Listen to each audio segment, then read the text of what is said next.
আমরা চলে এসেছি এখন তেমাথা সার্বজনীনের সব থেকে বড় পুজো রানীমা, যাকে দেখতে হয় মাথা উঁচু করে। দক্ষিণবঙ্গে জগদ্ধাত্রী পুজো মানেই চন্দননগর, যার আর এক নাম দ্য সিটি অফ লাইটস। এখানকার পুজোগুলির বিশেষত্ব হলো বিশাল বিশাল প্রতিমা এবং মাতৃ প্রতিমার সাজে থাকে বাংলার সাবেকিয়ানার ছোঁয়া। আর এখানকার পুজো মণ্ডপগুলিতে থাকে নিখুঁত শিল্পী সত্তার ছোঁয়া, যা আপনার মন কাড়বেই। তাহলে আর দেরি কিসের, চলে আসুন চন্দননগরে জগদ্ধাত্রী পুজো দর্শনে।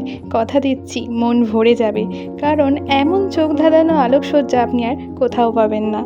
ইতিমধ্যেই সব জায়গায় মানুষের ঢল নেমে পড়েছে, লোকেরা রাত জেগে মেতে উঠেছে উৎসবের আনন্দে।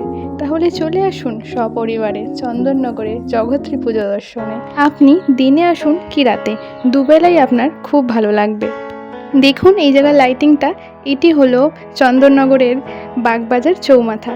এখানে প্রতি বছরই বিশেষ আকর্ষণ থাকে আলোকসজ্জার উপর। আজ কিন্তু অষ্টমী, হাতে মাত্র আছে আর দুদিন। তাহলে চলে আসুন চন্দননগরের পুজো দেখতে।